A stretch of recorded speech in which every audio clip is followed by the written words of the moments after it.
So they took charge of Jesus. He went out carrying his cross and came to the place of the skull, as it is called.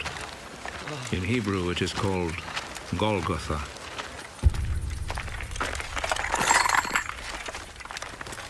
There they crucified him, and they also crucified two other men, one on each side, with Jesus between them.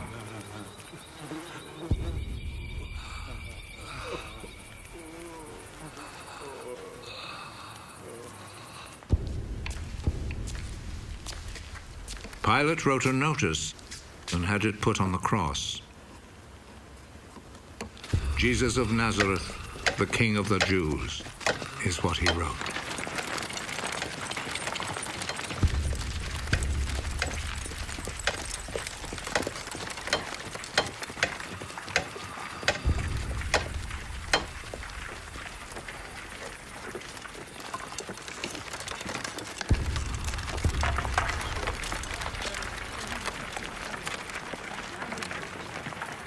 Many people read it because the place where Jesus was crucified was not far from the city.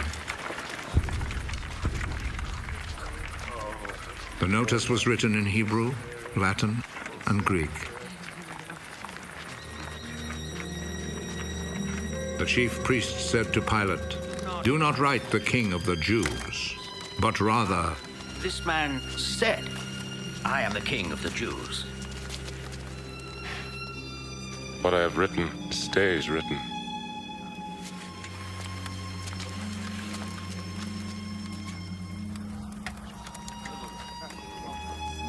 After the soldiers had crucified Jesus, they took his clothes and divided them into 4 parts, 1 part for each soldier.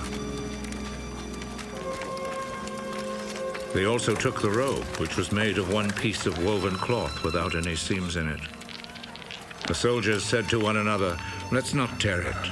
Let's throw dice to see who will get it." This happened in order to make the scripture come true.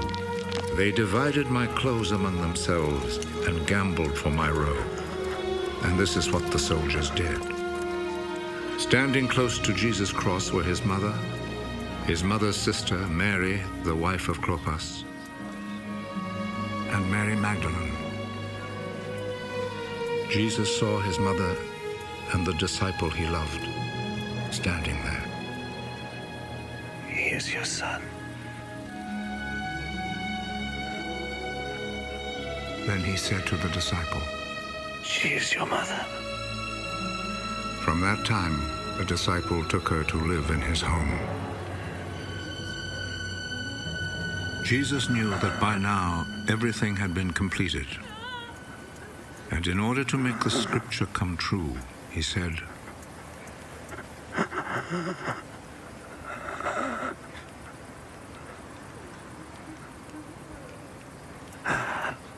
"I am thirsty."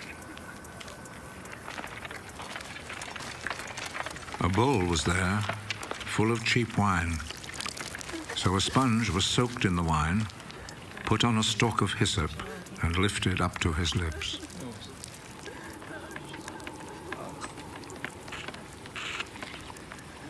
Jesus drank the wine.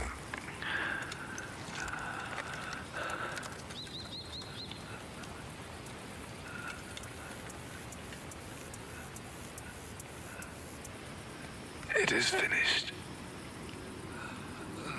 Then he bowed his head and gave up his spirit.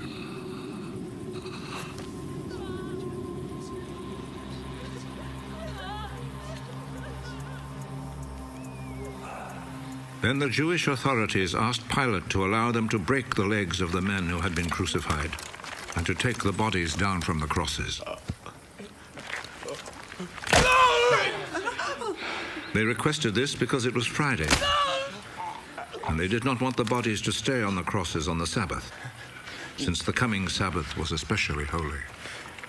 So the soldiers went and broke the legs of the first man and then of the other man who had been crucified with Jesus. But when they came to Jesus, they saw that he was already dead, so they did not break his legs. One of the soldiers, however, plunged his spear into Jesus' side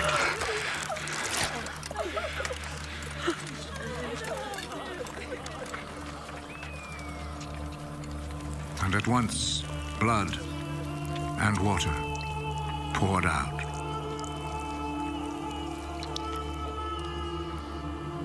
The one who saw this happen has spoken of it, so that you may also believe.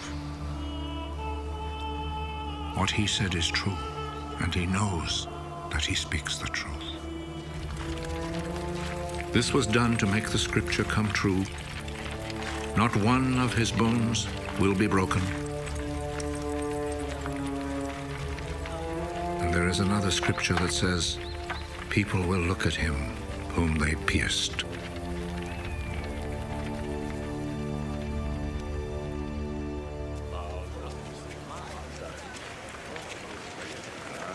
After this, Joseph, who was from the town of Arimathea, asked Pilate if he could take Jesus' body.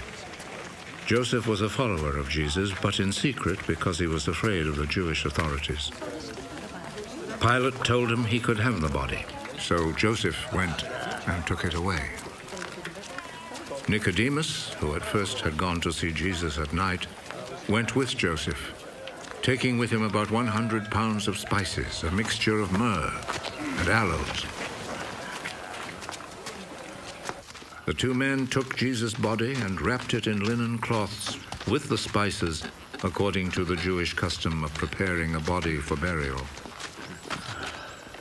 There was a garden in the place where Jesus had been put to death, and in it there was a new tomb where no one had ever been buried.